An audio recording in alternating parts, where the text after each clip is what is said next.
It's a very sad day to be moving out of downtown.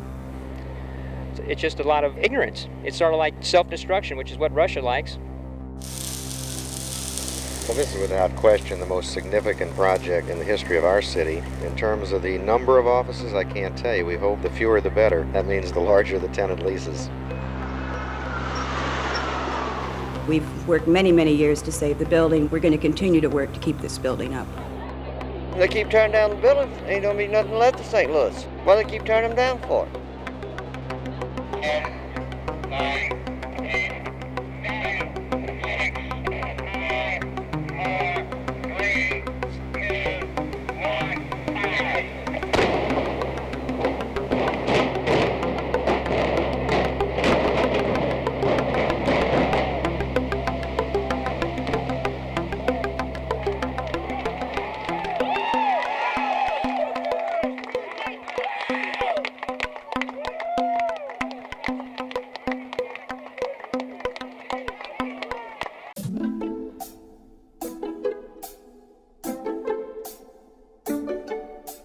City Museum is the product of the creative and unconventional mind of artist Bob Cassilly, who is to museums and playgrounds what Willy Wonka was to candy, except that Willy Wonka was a fictional character.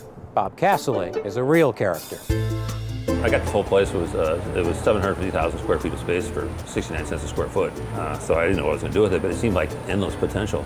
And I've always wanted to build a fantasy world. What we got to do is make it seem like this place is really slightly out of control. You know, you can play in the water, you can go in tunnels, you can climb where you're not supposed to be, go where your parents can't reach you. Bob was a sculptor and a great big kid. Bob knew that to make people feel like a kid again, you had to make it huge. And so he makes a 10-story building into a sculpture. It's a museum, but you don't really notice that you're learning because you're just having fun. City Museum is so many different levels. Where else can you go and touch the objects? I mean, you can climb on the objects. It feels like a magical grandfather clock, and you've been miniaturized, and you get to crawl around all of the gears and open up the little doors. City Museum is beautiful and dangerous and valuable and junk, and it's Bob.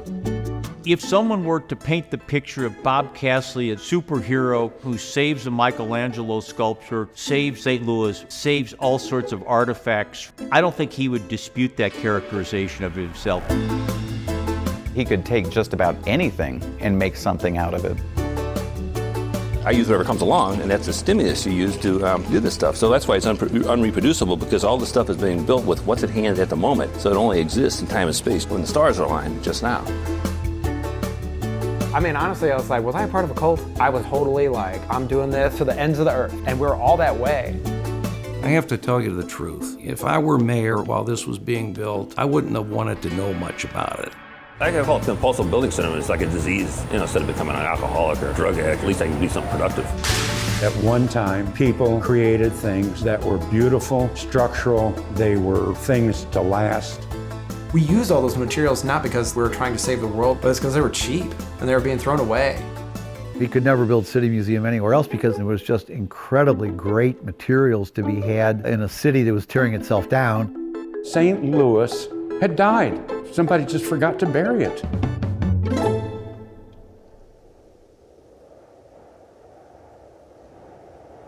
I think a repository of what's been discarded, what's been wasted by a society out of these cities is extremely important for understanding how we got to where we are.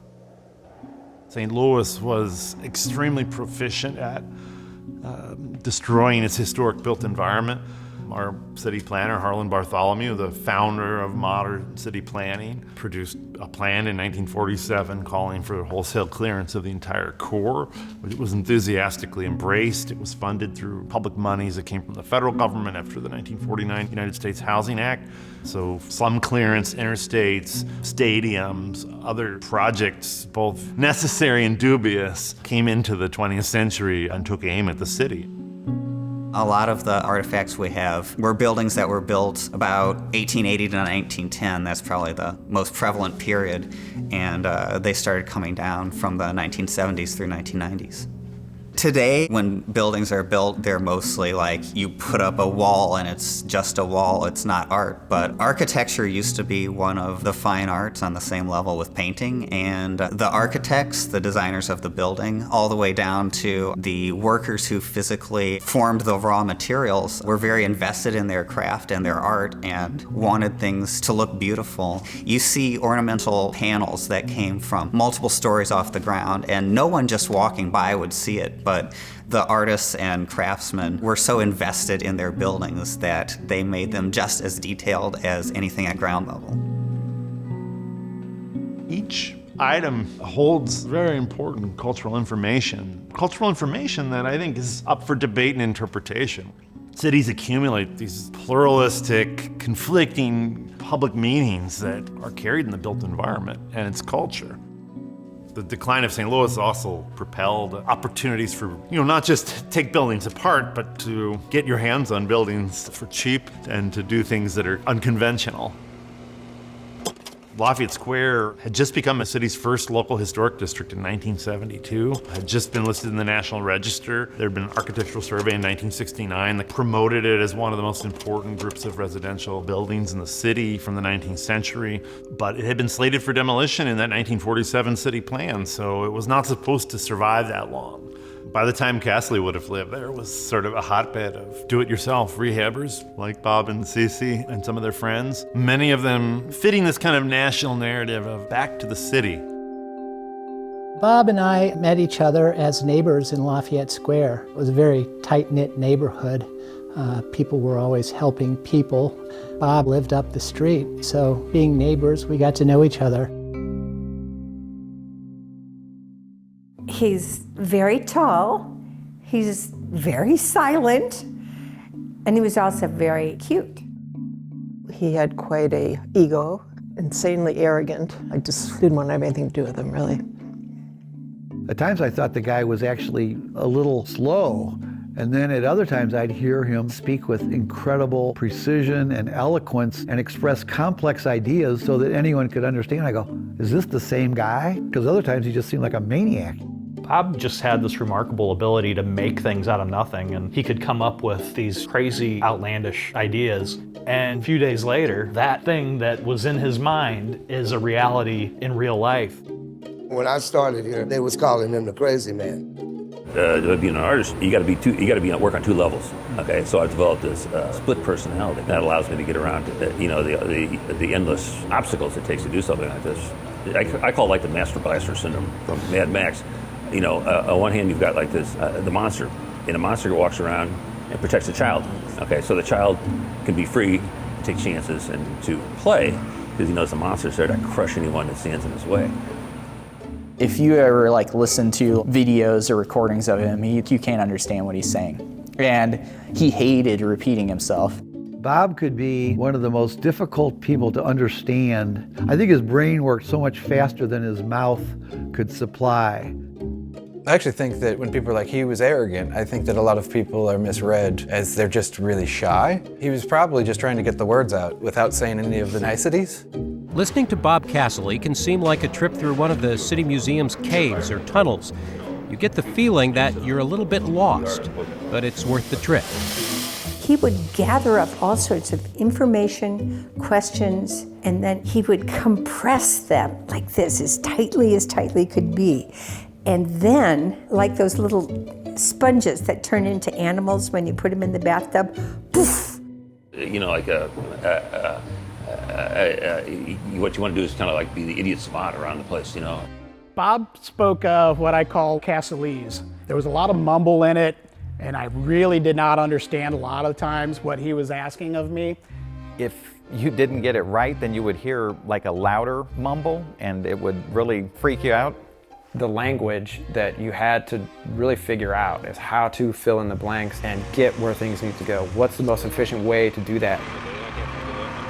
I saw Bob as, kind of a crazy uncle, father figure. Bob would ask you to do stuff and work really hard, but you would see him doing the same unpleasant work that he was asking you to do. So it kind of made it okay. You're like, well, you're all sweaty and gross too, so how can I really be offended by that? Bob would work with any material that he could find and found interesting, and he just doesn't stop. He will work literally 24 hours a day if you let him. Bob was a great leader where you just believed him, and you know that through his sheer will, that the things he had accomplished in the past, that what he's talking about for the future projects, you knew they were going to happen, and you were going to get to be part of it. Everyone wanted to impress him because he was so impressive. It's honestly made it hard to have like another boss, because everyone else is just kind of a wet fart. I feel myself I'm primarily a sculptor with an interest in architecture. And what I've tried to do in the last 2 years is combine my two interests. As I own different buildings, before I sold them, I'd work different pieces of my sculpture into the buildings, and started developing my interest in architectural sculpture then. St. Louis has got a beautiful building ornament, and so there's a precedent for that already. Bob and I, one time we started talking about our childhood and building forts, and his house had a creek running through their backyard, and he started digging into the creek bed, building these tunnels and things like that, and building tree houses. We would usually get the other kids in our neighborhood who liked the adventure of it. Then also we would go through the alleys and find neat stuff to put in the forts. I built it like I did when I was 12 years old when I built a tree house. We went up and down the creeks, we found old 2x4s and let the materials and stuff sort of work indigenously and find whatever's around and build with it. And then one thing leads to another, and then it sort of builds organically that way. I remember as a kid, I'd always climb these trees in this public park. I had this special tree, and I could look out over the leaves, and they could see, I could see them, but they couldn't see me. And the real way I set about building the place was, I imagine back when I'm 7 years old, and I'm laying in bed and looking at the ceiling, and all of a sudden, I start seeing faces, and that leads to another thing. When Bob was 14, Judy Casilly, Bob's mother, she talked to Rudy Turini, and Rudy Turini, he wanted an assistant. I was the most repressed child imaginable. Well, when I was 14, I was this neurotic child, and my mother found me this local sculptor she apprenticed me to, because I was always wood carving and things like that. So I started when I was 14 and worked for him in the summers and the weekends. And then when it came time to go to college, it was in the middle of the Vietnam War, so I went to college so I wouldn't get drafted. I built up this insanity case too, where I would keep collapsing every time I stood up. So I figured if they ever got in and they made me march, I would just collapse in the middle of things. So I had doctor's documentation and the whole thing. So that's how I learned to become creative, is getting around the rules. It's important for me to beat the system, so that's how I ended up in college. Sculpture was his passion. I mean, when I first started spending time around Bob, he was getting his master's degree at Fontbonne College, and in a semester he would produce 20 wood and stone carvings where most people would not even finish one. And he did it visibly. I mean, he had all these things lined up all over campus, and he would just be carving and just going at stuff like a madman, and the pieces just ended up being beautiful. And I couldn't really see him heading towards the city museum type thing, but that's where it went. I figured out early on I needed to want what nobody else wanted and live what nobody else wanted to live, and then I could be free. Everywhere I ended up, there it was me. So, it's like only St. Louis can, the common man own monumental architecture and everything, it was so inexpensive. So I started out not having a job. I moved into this inner city neighborhood and bought a house for $500, and then I sold it 3 months later for somebody from out of town for $5,000. He was getting, these houses, gutting some of them, and then he'd start building them back. And one of the kind of neat things that he was doing was a lot of the ornamentation would be gone on these houses, and he would take, his sculpture background and do these nice window and door surrounds with his Casilly touch. And then that ended up leading to kind of his first real business, which was architectural sculpture, and that started in the early 80s. I learned a whole lot from these buildings, and now I keep thinking, boy, to get another project like that where I could really, control the design scheme, I think I could really come up with something. And I like the idea of having a permanent place to put the sculpture. I would love to do a building in that tradition.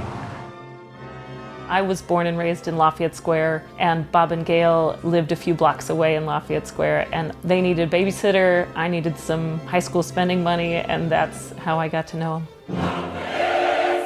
A few times when he was driving me home, and I'm some kind of nervous 15-year-old kid, and he had all the windows down in his car, and he's blaring opera music, and I'm thinking, I should have just asked my mom to pick me up.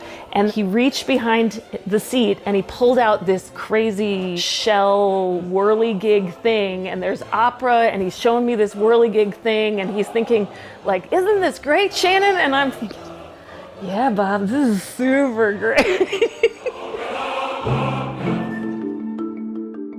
Well, everybody in Lafayette Square was kind of a community. And it was the 70s, and when I was born in 1980, is everyone was kind of building it, rehabbing it, buying old houses, taking from one old house, putting in another old house. Everyone kind of made this neighborhood. Lafayette Square is the largest collection of French Empire houses left in the United States. Bob and his first wife, Cece, fell in love with the neighborhood. The Marquis de Lafayette had honored St. Louis with a visit. The city returned the favor by giving his name to its first park in 1836. Now the center for Lafayette Square, it was considered well worth framing with ornamental stone.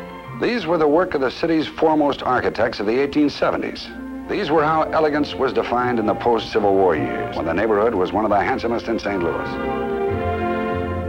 It was at that point still a patchwork of houses being worked on slowly, houses that had been finished, and a lot of abandoned lots and abandoned buildings. You could still get houses for $1 to $100. Sometimes they would have as few as 2 extant walls, no roof.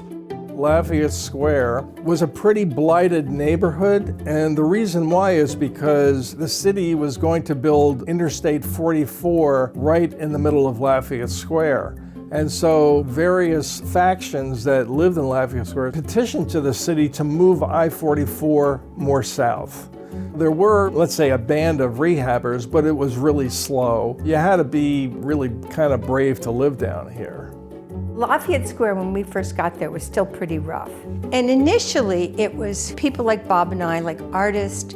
There were a lot of mixed race couples, the gay couples, and they could move in and actually make a difference. There's a lot of togetherness feeling and sentiment across the people buying these old houses and fixing them up. It's just a really exciting period. I can't imagine how great it would have been to step into Bob's bar. Bob had sold the small house on Hickory, and he and Cece were looking for something to do. And at the corner of 18th and Park Avenue was the New Minstrel Bar. And it was a neighborhood tavern, the kind that you go in and you're drinking Pabst Blue Ribbon and Falstaff. He called it Park Place, and that happened in 1977. He wanted to, turn it into a real attraction. And it turned out that there was an empty lot right next to the bar that he was able to buy from the adjacent building. He thought that maybe that empty lot could become sort of a beer garden. He had a grander vision because it was a commercial property. Bob was on the lookout for some architectural items to be incorporated into his new restaurant. He had told me that he had been to a hotel called the Claridge Hotel.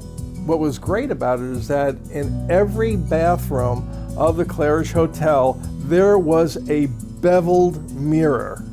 And he said to me, he says, where can you find beveled mirrors anymore? So he says, you can help me, Thomas, and let's take all the doors off of these medicine chests and we'll stack them up and take them out. And story goes that the wrecking ball had already begun on the Claridge Hotel, but it didn't stop Bob.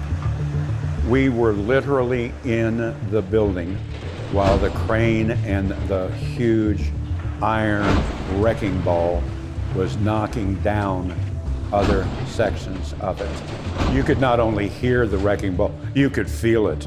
No, we were moving as fast as we could because we had limited time before the wrecking ball was going to get to the staircase that we had to use to get out of there. Bruce and Bob, I always thought of as being like brothers because they went way back and they both were in Lafayette Square where they were kind of rescuing old historic buildings. And Bruce was a collector. History is fascinating stuff. We're surrounded by it. It's invisible to most of us. And so some of us see it a little differently. I've been doing this thing that I do for about 50 years. And most of the time I was doing this, I was doing it with Bob. Bob was my best customer. And we did some pretty incredible things. I remember one time a buddy of mine was wrecking a church in the neighborhood here, right? And I called Bob. I said, Bob, they're wrecking our church. What? And Bob decided to go the hard way. So evidently, he tore one cop's shirt off, supposedly. I didn't see it, I was in the paddy wagon. And he got pretty well beat up. He was bloody. And they didn't know who they had. They had no idea who was there. They were just doing their job. They pulled him away. He wasn't happy. The tower's gone. The neighborhood doesn't even know that that parish was there. And again, one of those things that used to be St. Louis is no longer. We have a city that's full of terracotta and architectural elements, and seeing it getting torn down that was sacrilegious to those guys. You know, when he's talking about doing things for the kids, you take a perfectly good 6 or 7 years old kid and you put him in the worst possible circumstances. Things are going to go bad. That's a waste of a perfectly good boy or girl. And he was totally against waste. When I first started hanging around Bob in the Lafayette area, there was a vacant lot, maybe a block from his house, and it had dinosaurs on it. There's like this massive pile of like trash lumber, like old broken boards and stuff like that. And he made like a massive dinosaur.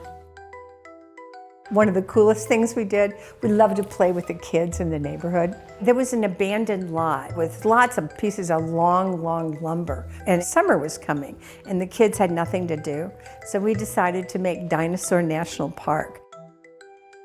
Bob built this big wooden dinosaur, and then we got the kids to collect all the soup can lids that all their mothers opened, and then they nail it on to this big dragon, so it was covered with chainmail. And I made a little sign that said Dinosaur National Park. We stuck it in. Of course, we didn't own the property. Nobody owned it. Well, I mean, the city did, I suppose. But I mean, we didn't have to ask permission. We just did it. And the kids loved it. And it was rickety, it was dangerous, definitely not sanctioned or approved or anything. It was just a massive wooden dinosaur. And it was cool, and you climb on it as a kid, but then the neighbors got tired of it, and then the neighbors just burned it. And they just lit it on fire. And I think he was pissed, because they just burned his dinosaur. I think that might have been kind of the first indication of where Bob might be headed. I was listening to these adults talk, and I looked up and said, it's going to be so sad when I have to grow up and be an adult and I can't play in this dirt. And probably I worked it out that way that I could play in the dirt the rest of my life. I would say that a lot of the City Museum attractions all were rooted in an activity that we would mess around with at home. And I think he would, throw a whole bunch of stuff at us kids and be like, what are they doing with it now? Almost like...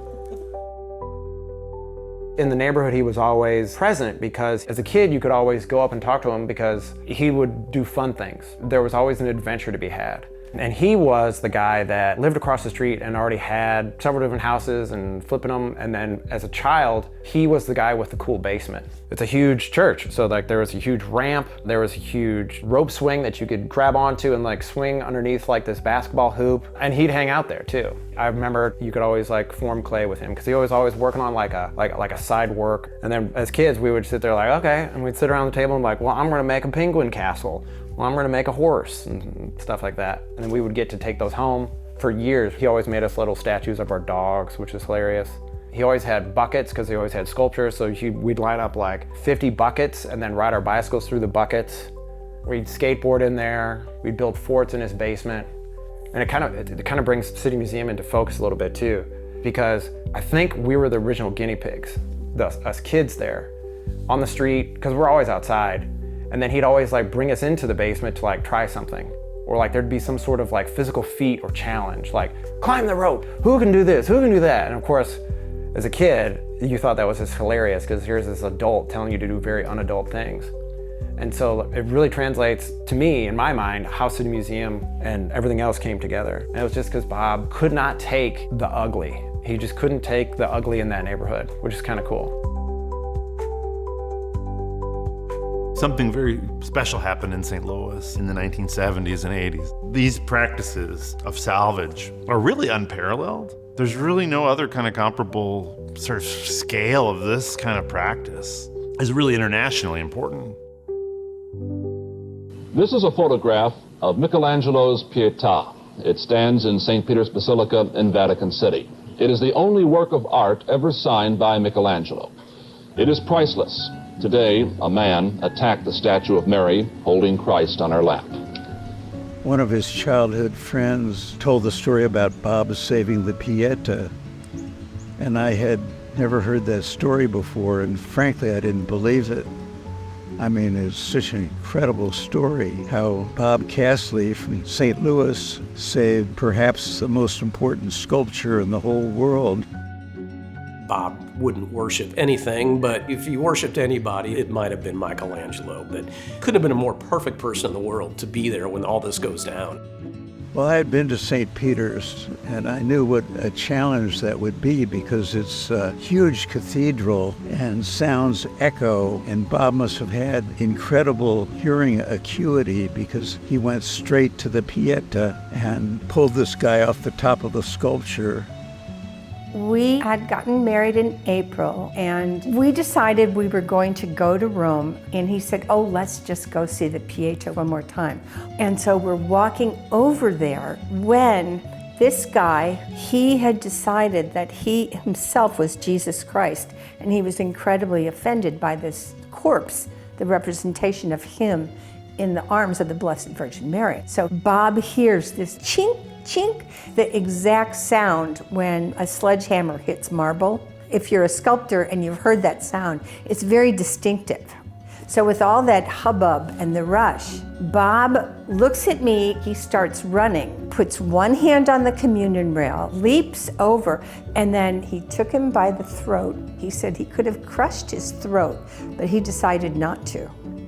By this time, the papal guard were surrounding Laszlo, and all these people trying to touch Bob, and they're giving him his gratitude, his gratefulness, you know, they're trying to like kiss the hem of his blue jeans.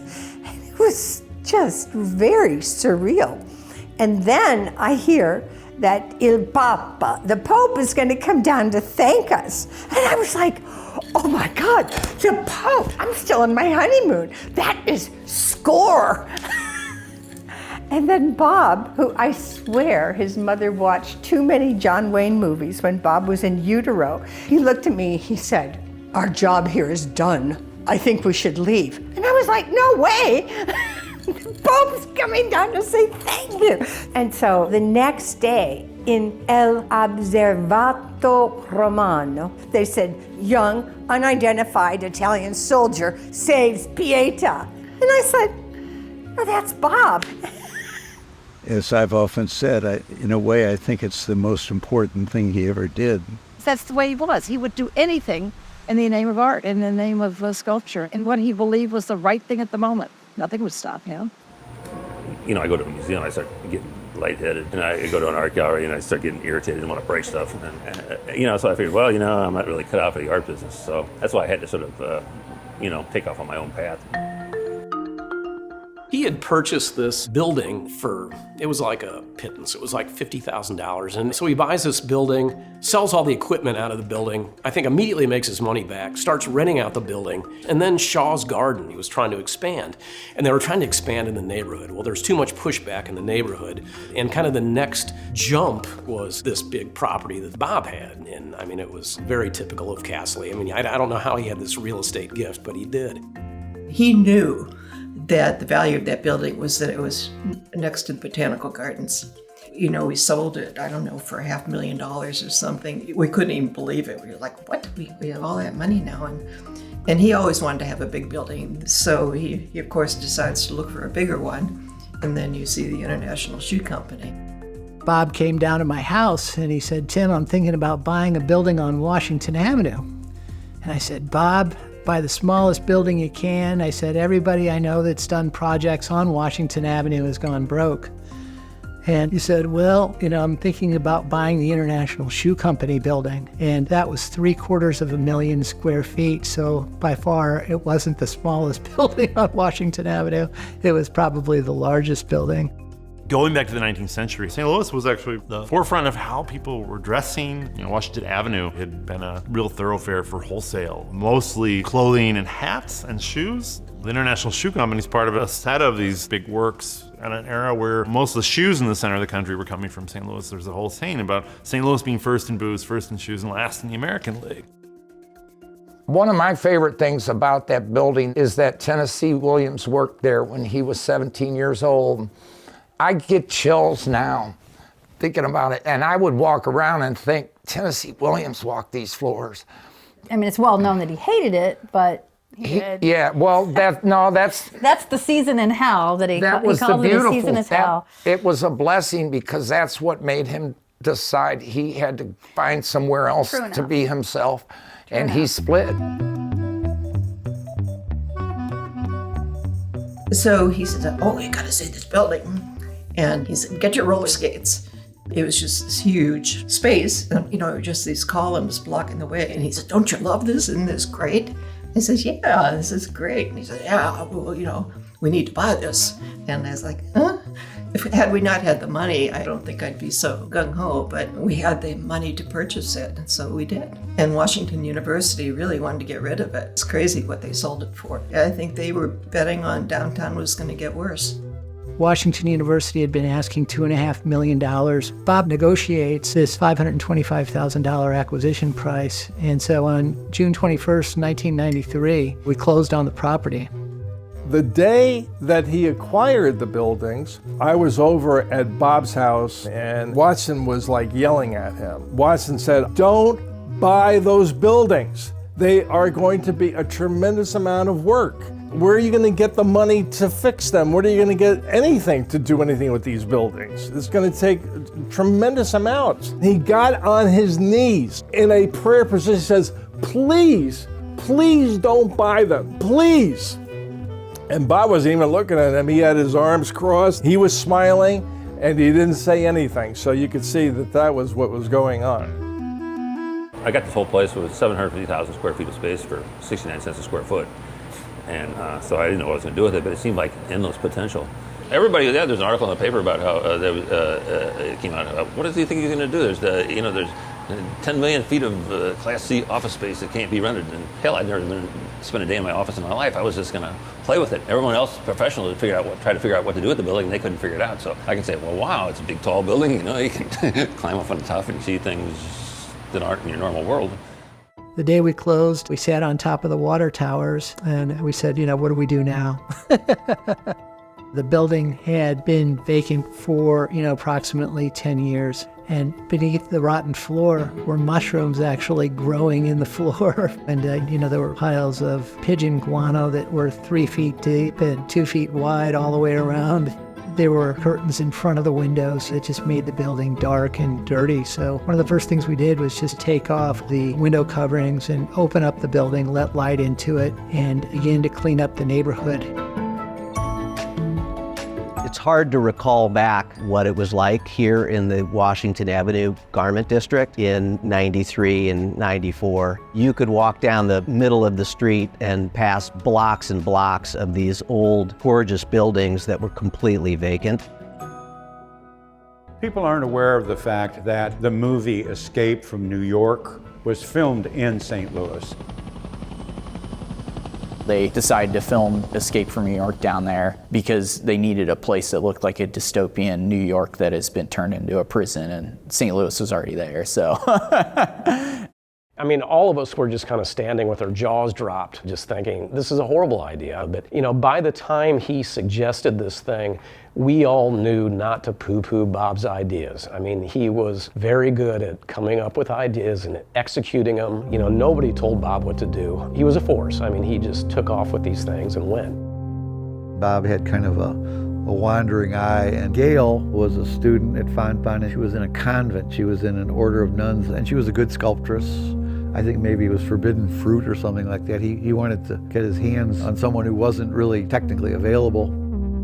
I've tried, even consciously, to go off in different directions at times, and inevitably a figure starts to appear, and so I don't fight it anymore.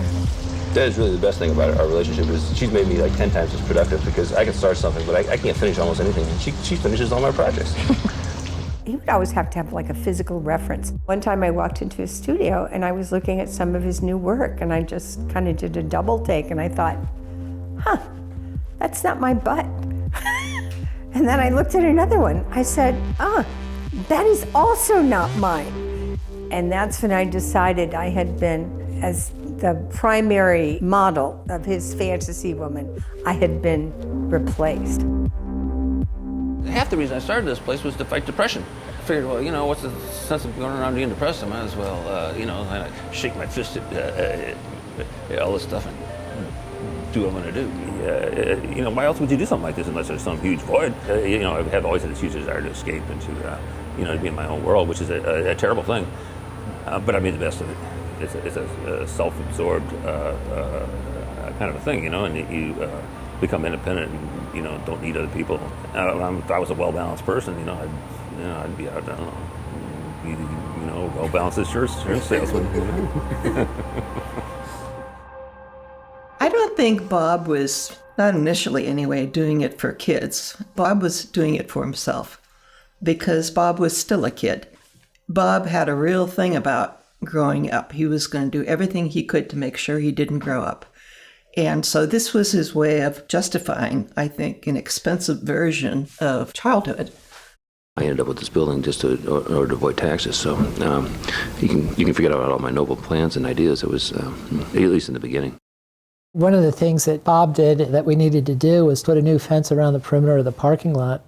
Bob goes and he invests all his time and money in building this gigantic serpentine lot around this basically empty parking lot. And everybody's like, what?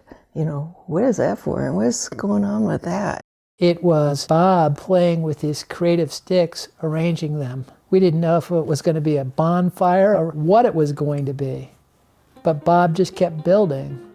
Bob got some of the most visionary people in there to put together this idea of revitalizing Washington Avenue. You can see all the different hands in the museum when you go through it. It's not just Bob's work, it's Bob and all of the people that can help contribute to it. He was able to attract people to work with him because he had this incredible enthusiasm for what he did, and you got drawn in by that enthusiasm. You were drawn in or you weren't, you know, and so many people were drawn in, and that is part of what made it so exciting. Bob would give anyone a chance, and if one of his greatest gifts was that if they couldn't fulfill what they had promised or what he expected, he would see easily what they could do. I remember Bob grabbed my hands and felt them for calluses. That was my job interview. It was like, oh, I gotta rub hands. And he was like, you know how to weld? I was like, yeah, I can do some welding. And he'd be weld right there on the spot. And then he was like, yeah, show up tomorrow with your boots on. Most of the people, they were talented, but a lot of times their talent hadn't really been developed much yet. But the personalities were different. I mean, it was kind of an interesting family of people. Like a really happy, healthy, dysfunctional family. I think that's what worked, and I think it's what makes the museum the way the museum is. Just some of the people that worked on it were slightly disjointed and insane. You know, one time I had 25% of my crew was under the jurisdiction of the criminal justice system. Well, they used to give you tax credits for them and stuff. And, yeah, well, you know, they're motivated, you know, nobody else will hire them, so I like that. There was a lot of hard, heavy labor at the City Museum. And that was one of the beautiful things about it too, is that everybody got to carry a bucket. And if you could figure out how to get away from carrying just buckets, then you got to do cooler things. I'd say we all have our own specialities, and we all kind of know that and respect it, and it harmonized pretty good. And Bob at the helm really knew how to get the best out of people. Bob's crew, they would have crossed into an angry sea for him. I mean, he was just inspiring as a leader. He was sticking it to the man, and we were getting away with murder with all the building codes, and we were doing something that was countercultural and rebellious, I think, and we all felt the enthusiasm and the rush of just doing something you weren't supposed to do. I mean, honestly, I was like, was I a part of a cult? I honestly think about that now because I was totally blind and totally I'm doing this to the ends of the earth, and we're all that way. I thought I was going to be a teacher, maybe a sculpture teacher, and I ended up having way more fun, doing dirty sculpture and working with Casilly. It felt like I was continuing to go to school, learning something new every day. So the original purpose for the space that became the first floor of the museum was for an aquarium. My first real project with Bob was building the aquarium on the first floor and the whale.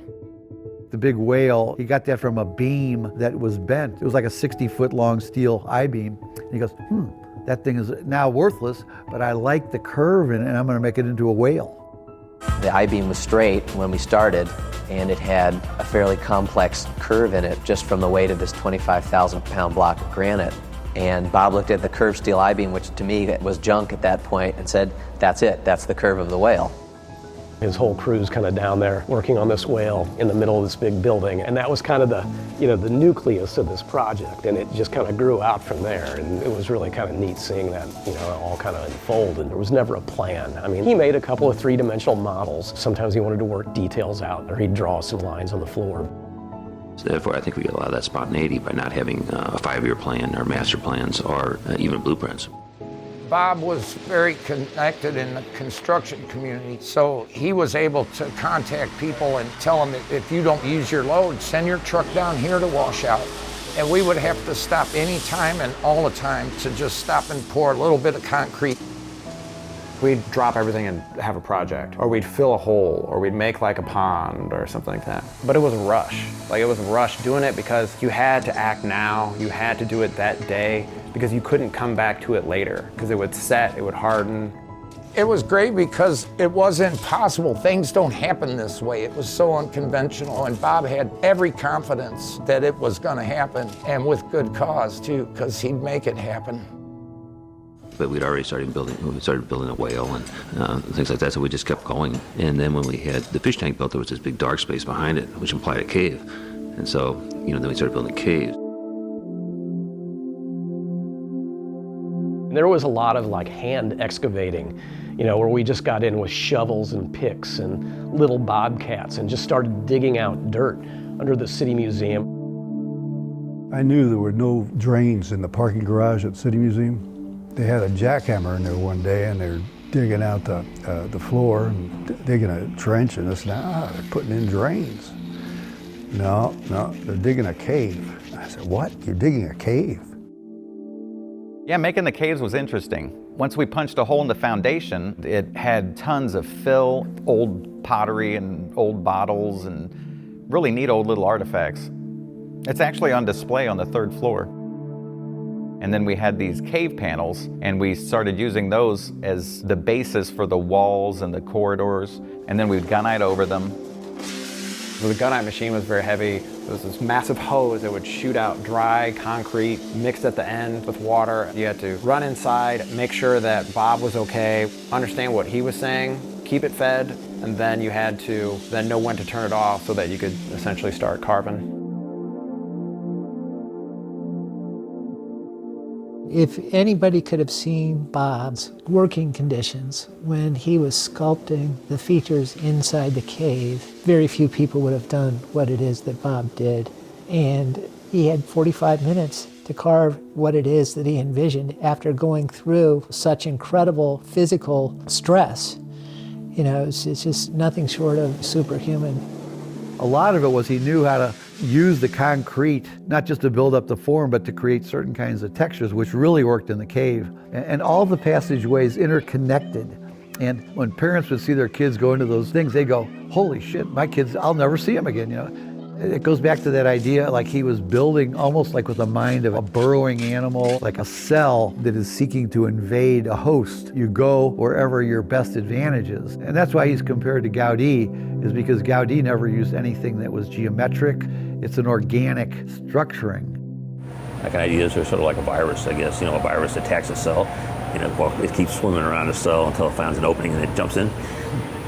So what I do is I keep all these ideas, like potentials, but you keep your mind totally blank, and then it just sort of like subliminally comes into place. Bob would manipulate that thing to where they just look just like the inside of a cave. And they actually go below the foundation of the building. Then they go as high as the 10th floor. There's a 10-story space in there with 5 spiral chutes. It's possible to slide from the roof all the way down to the basement. And so we've got it up to the 5th floor where you can slide in these chutes, and then we turn the rest of it into this adventure. It is always an interesting space.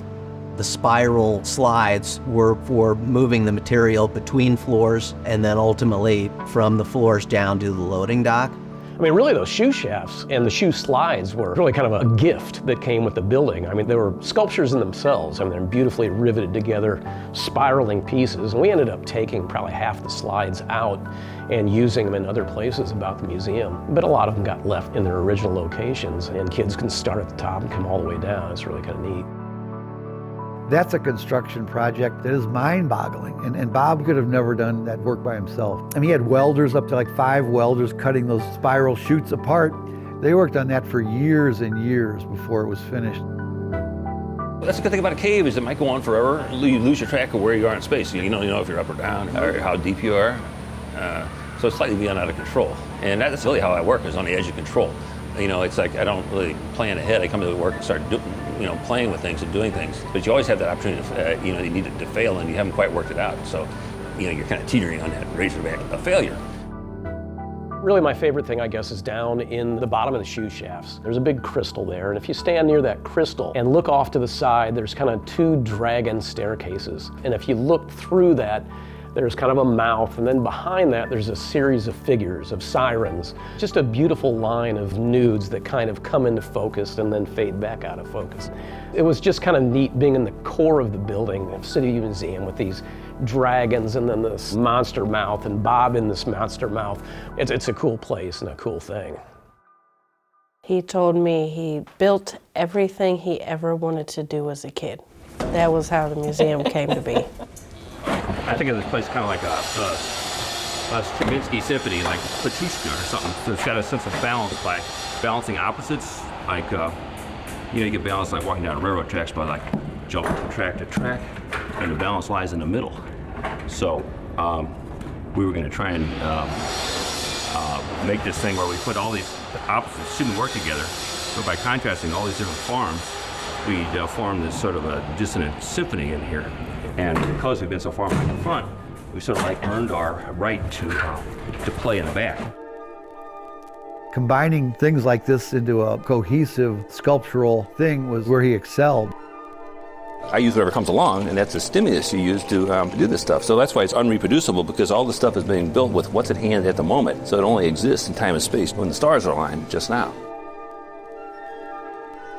I love that aspect of the museum. Everything you see is recycled in one way or another. It's not even that it's being reused, it's actually being like spotlighted.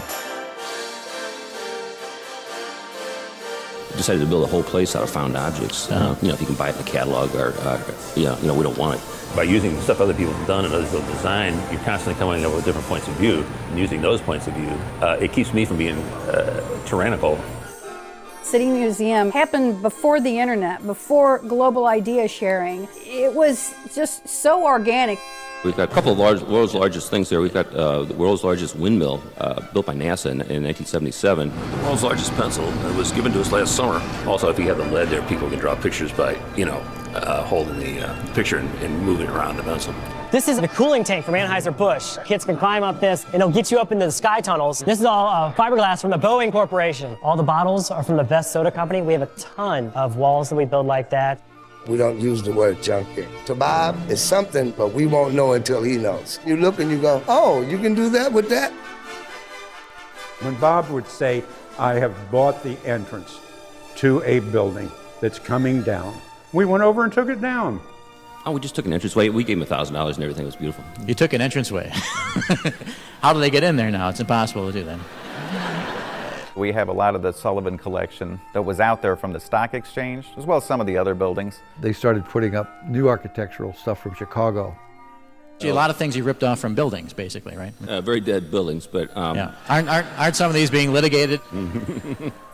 I guess it's been long enough I can talk about it. Like at the old city hospital, he sent us there to pick up some beautiful granite stairs. We worked pretty fast. We got them all out of there before they noticed and before they stopped us, and we had enough pieces to get to the second floor. One of the geniuses of Bob is his ability to reuse those features and to help teach people about architecture and why they should preserve their built environment. I believe the cabin was 1806, built by Nathaniel Boone, Daniel Boone's son. They took it down log by log. Kurt knew where every piece went to that cabin. It was like Lincoln logs. That was pretty neat to save that piece of history.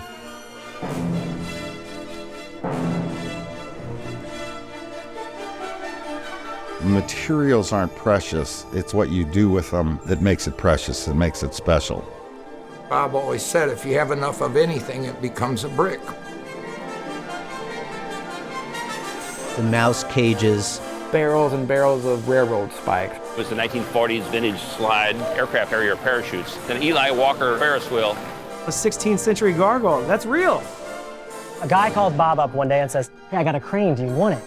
I said, "Sure, I'll take a crane." And it just kind of spiraled out of control from there. 4 tram cars from Busch Gardens, a full-scale fire engine, 2 Cessna planes. I don't even know how he got either one of those. He just showed up one day. Like, here's some planes, we're gonna put them up there. I'm like, okay, let's do it.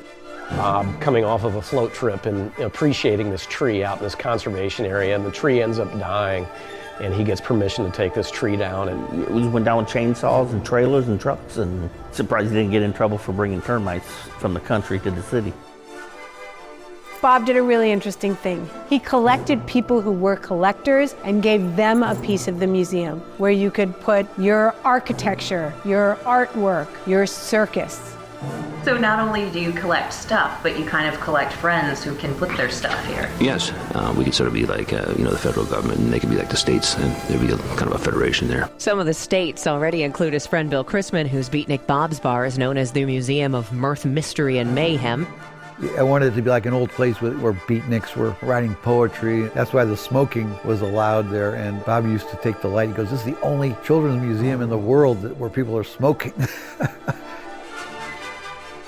And the average person would not think that these oyster shells that laid at the bottom of the ocean and were washed ashore would one day be on a column in the City Museum. And that's that thing where you feel like there's an infinite possibility. Kids that go through there and they're just like drawn in there. We do things that other people won't do. We teach irony, we teach duality, and we let other people figure it out. And we refuse to explain ourselves. What can you do for a kid, a 12-year-old kid? He walks in there, all of a sudden they go, yes. And we try to cultivate that. Yeah, that fraction of a second between the kid says yes and the parents say no. 1, 2, 3, go!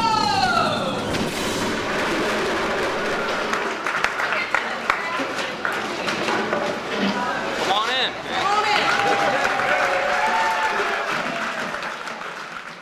And this is the end of our 10-year roof project that we've opened about a week or two ago. Our thing is to use found objects. So the bus came from Roxana School District. He decided to bring that up and set that up here. We didn't really have a parking permit for it at the time, so there was a little bit of controversy over it. When you're on the school bus as a kid going to school, you have to behave. Not in Bob's school bus. Bob got a crane. Bob got a school bus. Bob put a school bus hanging off the end of the top of the City Museum. The city of St. Louis went nuts. He did what? And the city promptly condemned the building. It got everybody's attention in the city. I think he found it pretty amusing. They fought him tooth and nail. They came here and they're like, "You can't put that bus up there." And he went, "Yeah, I can, look." And they're like, "You have to take it down." And he's like, "I don't know how to take it down, you take it down." They have this big crane here to put the elevator on the tower up on the roof, and I had this bus there, and I also had this big gimbal of a movie. It was a shipwreck, and so I had extra time on the crane after we put the thing up, so I had to put the bus up there. And then the building inspector went on TV that night and said, that bus is going to be off that roof by Monday morning, or they're closing City Museum down. I did not know that Bob planned to put the school bus on top of the building, and I suspect that I didn't know because he didn't want me to tell him about all of the reasons why he shouldn't do it. And then the next day we were welding the elevator tower in place, and it caught on fire. It had like a 4-alarm fire. Bob came to me one day and he said, "We got to get those anchor plates welded. Go do it." Okay, so Bob had it sprayed with supposedly fire retardant foam. I struck an arc and stopped to look, and sure enough, there was fire creeping up, and it went whoosh. It was engulfed in flames, and I hightailed it out of there. So as I'm sitting in City Hall negotiating with the building division for the bus to be able to stay, I can see flames out the window and ran back here to the building as the elevator tower was burning. There were fire trucks everywhere, and the noise was amazing. I do give the city a lot of credit for giving Bob leeway for those kinds of things. They didn't have to be with Bob, but I think they recognized the importance of what he was doing here. It was like a dance, push, pull, jab, poke. And see, I consider all these sharp edges around here a little bit like a vaccination. If you fall off a little place, you're smart enough not to fall off of a big place. Of course, if they do fall off, it's like it's kind of like cause and effect, I guess. But of course, if they really get hurt, then I get sued, and that's cause and effect for me. Bob jokingly, said, it's the museum of things that'll kill you, But Bob's philosophy at that point was to encourage people, their kids, to scrape their knees on something small so that they can learn from that behavior. So when they're really challenged later in life, they know how to react to a similar situation, You can't photograph me. Well, we're here to talk to you about the lawsuits that have been filed over the last few years. Good. Sued 26 times in personal injury cases during the last half dozen years, City Museum has also raised concern among government inspectors. You cannot touch that. You cannot touch the camera. I've got it. Just to give you an idea, this is a fraction of the litigation that Bob ended up getting involved in. The insurance that Bob paid every year on the City Museum was incredible. I know a couple years his insurance was like $600,000. Nobody else would pay that much insurance, but he said it was worth it because kids liked being on the edge of danger. Yeah, we were getting sued and a lot of questionable lawsuits and everything. So he put up every lawyer that was suing us and then charged everybody tax. We had never charged tax before, and we blamed it on them. Bob never worried much about lawsuits, at least I didn't hear about it. But we'd be working on stuff, and there'd be sharp edges and hot welds and all kind of stuff. And there might be an interested family that would stop and watch, and he would notice the interested family, and he would just lift up the barrier and say, come on in and try it out, and tell us what it needs. Now it's on record. We're going to leave in just a few minutes, okay? So you need to get ready. What? Everyone's so scared about being sued. People are becoming if you ever notice when people have a dog, runs outside in the street and gets run over by a car, because it's not streetwise, okay? And kids are becoming more and more like that. They come out and they don't know what's up or down. They don't have a feeling of jump and control, and they don't get the satisfaction of risk. And we don't really have much risk here, but we have all these places that look dangerous so that people think it's more dangerous than it is. My dad was always like, the whole point of this place is for kids to get lost. You're separated from your kids, but it'll be okay because eventually they will come back. And they find a way out. They do. They find a way out. There was a tipping point. We knew we needed more help, we needed more financing, and that's really when the idea of turning it into a nonprofit and accessing some different sources of funding would allow us to really make the thing grow bigger. People wanted to offer us money, and banks were very reluctant to loan us any money because we couldn't really tell them what we were doing because we didn't know what we were doing. And then that's when the whole talk about you should go nonprofit, because if you go nonprofit, then we can start really talking money here. I think they were offering us $500,000 or something. I distinctly remember Bob saying, well, they're going to give us all this money. And I said, do you know what that means? You're not going to be your own boss anymore. There's going to be a board of directors. And he said, oh, let's just take the money first, and then, we'll worry about that. So he looks at me and says, well, you could be the director. And I was like, what? With me as the director, he thought, well, he can do whatever he wants because I'm not going to say no to him. So he then proceeded to make it as difficult as he could. What you want to do is kind of like be the idiot spot around the place, If you don't know how to fix anything, you don't know what the elevator keys are, or, building the codes, who knows? So it's back to Master Blaster again, the monster and the child. Bob felt very constrained by what the board wanted, which was, tell us what you're going to do, we'll go raise money, and then you can do it. His logic was, no, I will build it, and then you should go find money to pay for what I just finished. And eventually, it resulted in a major meltdown between Bob and the nonprofit that was running the museum. I would say Bob got very antagonistic. He started to create things outside of the four walls of the museum. That's the genesis of monstrosity. And it was really tense. At one point, Bob was like, I want the board out, and they do have control of the building, but I own the parking lot. So nobody was allowed in the parking lot. Now monstrosity is like an iconic part of the museum, and that really impactful thing that people see when they first come in, and kids ooh and ah about airplanes and buses and weird stuff like that. I think it's fascinating that you work without blueprints. How do you do that? And how do you work with others without blueprints? That gets me in a lot of trouble. I'm sure it's a personal flaw, but that's how I happen to work. And I don't want to know what's going to happen in advance, or else it would be no fun in doing it. He would never submit a budget, never submit a plan, and yet I was supposed to find money in the budget to fund his changing whims. I had no idea what I was doing, you know. And somehow people believed I was the voice of reason, so they'd always say to Bob, what does Gail think about this? He said, oh, she loves the idea. And I went nuts trying to get extra money for his projects, but it was never enough, you know. Eventually, the tension between the two groups got so intense that there needed to be some resolution. The board was going to close up the museum, and we all recognized that that would have been a travesty to happen. Part of my job mediating that case was I had to get to know Bob, because I knew the people on the other side quite well, and I spent a lot of time with him. I remember distinctly one time sitting in a conference room at a law firm, and my back was to a glass wall that looked out into the lobby of the law firm. And I could see the look on the faces of the people sitting across the table from me. And I turned around and took a look, and here's Bob Cassilly walking around the lobby of the law firm on his hands. He had done a handstand and was pacing around the lobby on his hands. And there was just this clash of personalities and values, if you will. At the end of the day, Bob prevailed in that simply because he wasn't about to give up. It was Bob's baby, and they ended up giving it back. Intimidation? Aggravation? Encouragement? Whatever it takes.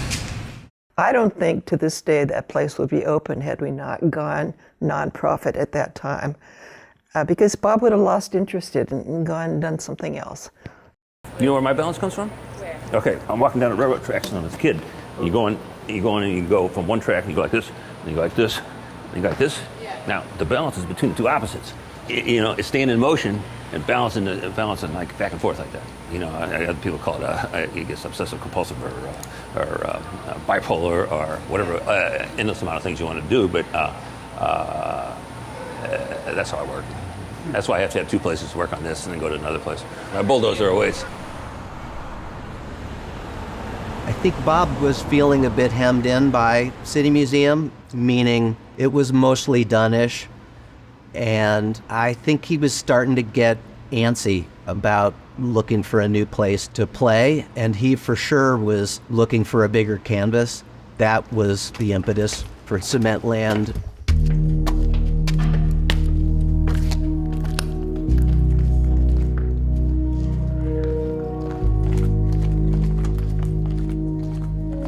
Bob was always wanting to do bigger and bigger, and it was a great jump being able to go from the limited 10-story building of City Museum and go to 53 acres.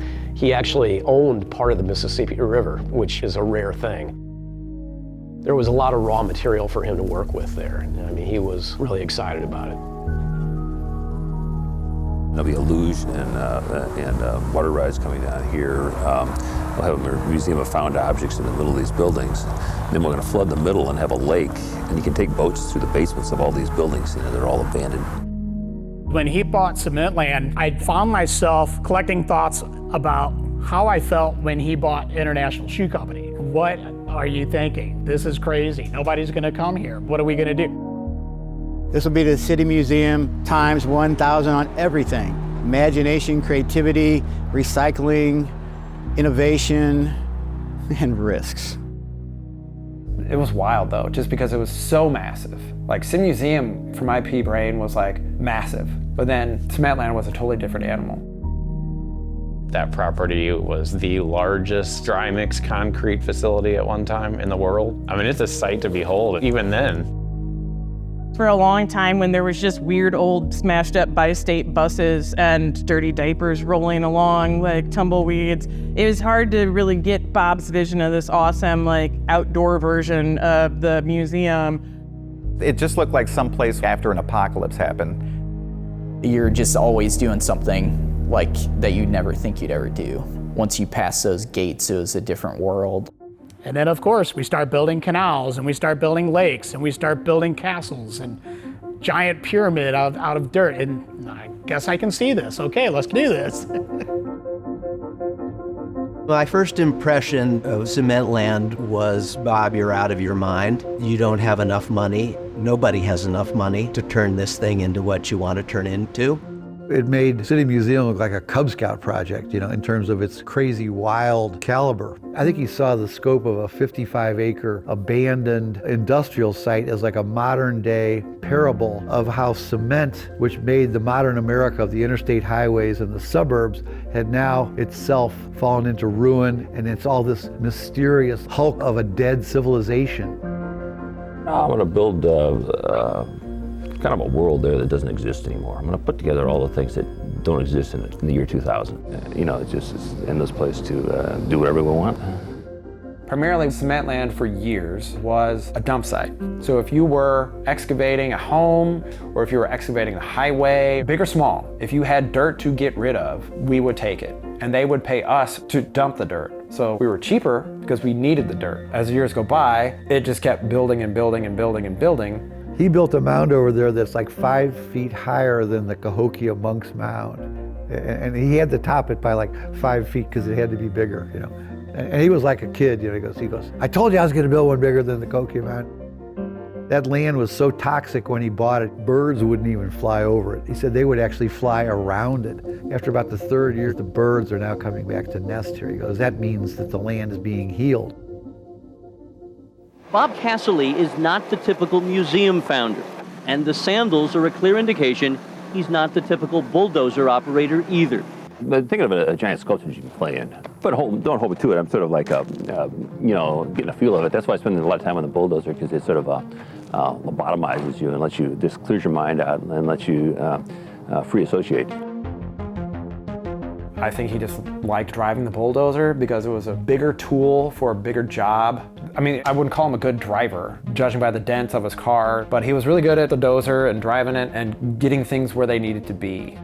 The bulldozer was Bob's paintbrush, you know. I mean, it's more like a trowel, big trowel. Cementland allowed the magnitude of the sculpture to just, well, it wasn't out of hand because it was in his hands. The definition was really there. You could see that there was the idea of like pyramids and big hills and how they related to the existing buildings that were there. Bob just thrived on the outdoors, and the museum was just, you know, he didn't have enough room to expand. And up there at the cement plant, you could just build a lot of things up there. You need bigger equipment though. 3 or 4 massive machines at their very breaking points. The fact that we had to work on earth and not concrete. That sounds really simple, but you couldn't drive something and pick something up because the dirt would sift. Whereas you're on a concrete floor, you can dictate where things are going to go. You have an anchor point or something in the ceiling or somewhere to go. And then you have everything that we do is miniaturized by the sky. You think you're working on something large, and it is. You're working on things that can crush you, but when you have the backdrop of the sky, you're getting lost in the proportion of it all. There was so much momentum and so much amazing activity all of the time. It was easy to get whipped into an excitement to do whatever it was. I mean, did I ever doubt what Bob was trying to do? No, not for a second. Did I think that we were doing some really crazy, sketchy shit? Yes, almost every day. Nobody who worked out there like kept all their blood in their body while they worked out there. There's like a big building at Cementland, like the big building, and we were cutting up all these old jetways from TWA that Bob had got, like, you walk through to get on the plane and stuff. And then we were picking them up with the crane and putting them on the roof and then welding them onto those I-beams. And we had like a group of panels that we had been working off of. They were like the safe panels. We had been on them for a couple weeks there with tools and stuff, and kind of were using that as an island to work off of. Because below us there was like just a big, huge drop, and we were using a sledgehammer and banging the panels, and they'd like boom, and they'd fall down. And I was showing Kurt, I'm like, all right, so this one's bad, this one's bad. We're gonna take this one out. When I tapped that one, it fell and it took the one I was standing on with it. And I just like fell through the roof. And it was like in slow motion. And there was like one blower that was right there that was right below the roof that kind of sat out in like a peninsula. It just so happened I was on that blower. And so I only fell like 12 feet down on the blower. And after that, Bob gave me the, I had an accident today. Do not trust anybody around you to be the smart one. Trust yourself, because they're all idiots, and maybe so are you. We had been taking elevations where his cobblestone castle was being built. And so as I'm climbing up, there's Bob sitting on the top with the wildest look in his eyes I've ever seen. And he goes, "You'll never guess, Ted. I was in the middle of the suspension bridge, and this cable went up over the top of the rebar. Everything shifted. He would have fallen to his death 40 feet onto a pile of rebar and concrete debris. This little 1/8-inch protrusion on the little attachment on the eyelet of the cable grabbed, and that's the only reason he was not killed that day. And he was so shook up, because I never saw him shook up, and he was like, that could have been it, Ted. That could have been it. He confided to me that Cementland was never going to be open to the public. I think it was just his private little domain where he could do the craziest stuff. I mean, he started building little montages of like an Egyptian pyramid, a Mayan ball court, a Chinese pagoda, a medieval castle, and all the roads were built like the Roman roads of cobblestones placed on end.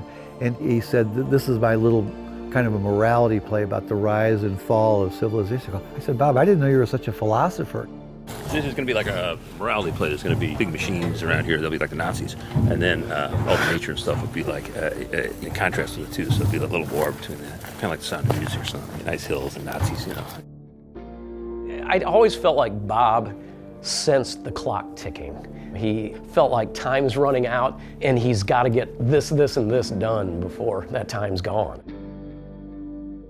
I had been out at the cement plant on Saturday. Bob wasn't there. The bulldozer was at the top of the big hill. But we went out and let the dogs run around and like play in the lakes and hung out. And on Monday morning, I went and opened the big building. I didn't see him, but I wasn't sure if he was out there or not. It was a large property. And one of my coworkers came and told me that Bob had an accident. We had some business that we had to talk about on Monday. And then I came into work and I got a call saying, "Are you there?" And I was like, I don't know what you're talking about. And he goes, "Bob's dead." I was driving to Cementland, and Ricky Fortner, my very good friend who I've worked with since 1983 with Bob, called me up and said, "I just found Bob. I think he's dead." So I like dropped all my stuff and like ran over to the back of the big building. We all saw him and knew that he wasn't there anymore. It was a bad deal and it didn't sink in until we got there and parked my truck and walked up there with Ricky, and it was tough. It's life-changing. When Casilly was overdue picking up his children yesterday, calls went out to find him. This morning, shortly after 8, a co-worker found his body inside this bulldozer. He says Casilly was proficient with the heavy equipment, but this one was a rental with a wider bed. The loss of Casilly is a blow to those who loved him. He rolled his tractor, looked like it maybe rolled about 3 times, and he wasn't seatbelted. And he lived on the edge, and he did this every single day. It just kind of caught up with him. St. Louis is mourning the loss of one of its most creative residents, Bob Cassilly. St. Louis Public Radio's Maria Altman reports. The artist began sculpting with a bulldozer, but it was a bulldozer that took Casilly's life. On the morning of September 26th, the 61-year-old was found dead in the cab of one. He was just looking for a better view of the world so he could create something for us to marvel in. Scott and others hope to eventually open Cementland, Casilly's biggest and last creation, to the public. There was sadness and there was notice all over the United States about the loss of Bob Cassilly and his creative and playful mind. Some of the videos that I shot, I don't know, it's hard because there's a full breadth in the time lapses. There's all of this activity and project orientation and hard work and, intention. And then there's the last week that we were there, I shot. It very much was how it felt. It was cold, it's bleak.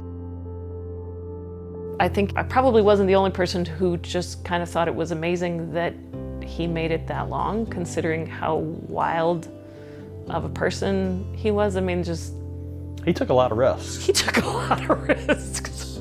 But that's the way Bob lived, he lived on the edge, and it was exciting, and most people live in the middle of the road, but when you live on the edge, you know that your last step could be your last, it's exhilarating, and you're alive, Bob didn't waste a life.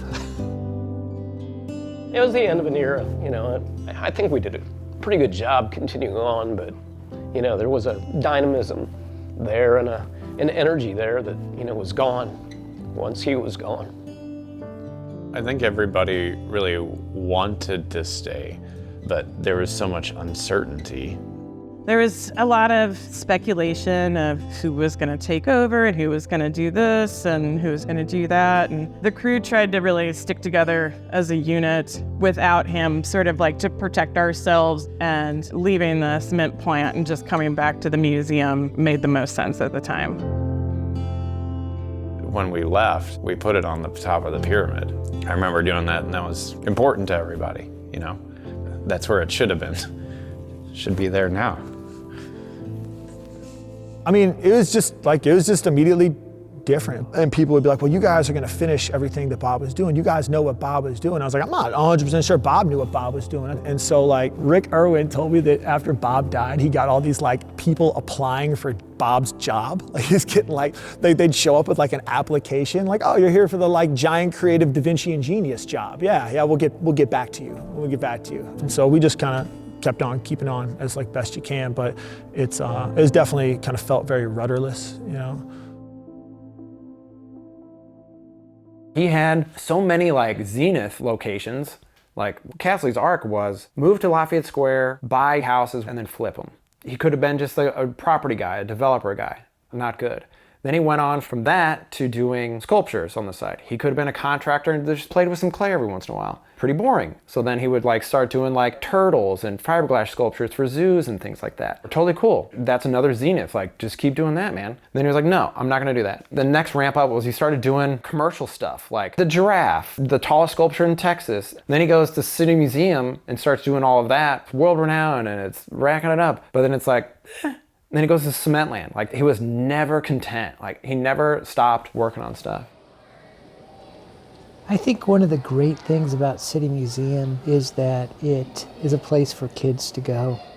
In St. Louis and many other communities across the country, there's a dearth of entertainment for young kids. As we used to say, City Museum's for everyone, from age 1 to 100, for all kids. This is a playground for kids, and that's what Bob wanted it to be.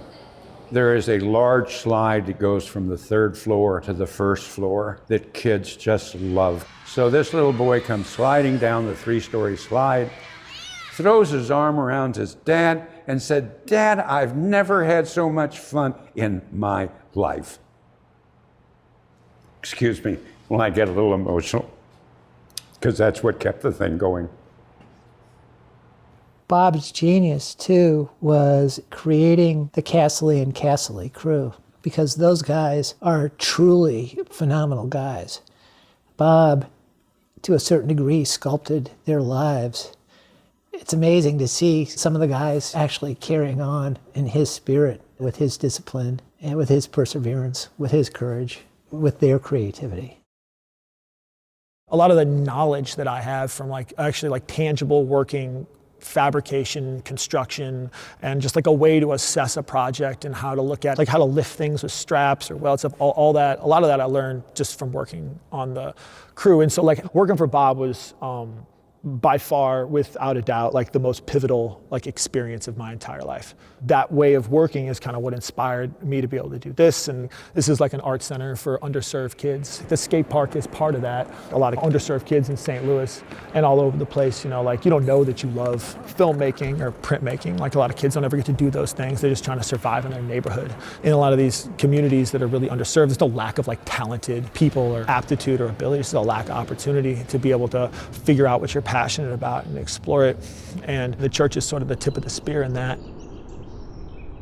Now that we're kind of getting more notoriety here, we talk to people who run other community centers. I talk to them all the time. And every time I ask them, so what are your big challenges? What are the hardest things that you face? And all of them say that it's just getting kids in the door and trying to make them feel really, excited and engaged about their programming. And then if you talk to all those kids, they're just, why don't you want to go to those community centers and art centers? They're all like, because that place sucks. But we don't have those types of problems. They beat the door down to come here. And then when they're here, then you can make a real impact on kids' life. And that's important. Bob grew up sculpting and had the ability to become a sculptor and do it professionally and start Casilly and do architectural salvage and make architectural sculpture and precast concrete and fiberglass molds and all that stuff. And he was lucky enough to be able to do those things. And if you don't ever find out, you never have the opportunity to be in that position, then you never get to. And that's just a profoundly sad loss of creative potential, not just for the city of St. Louis, but for, society as a whole. And there's another Bob out there, there's another whatever, and if we have an opportunity here to help that, then we will.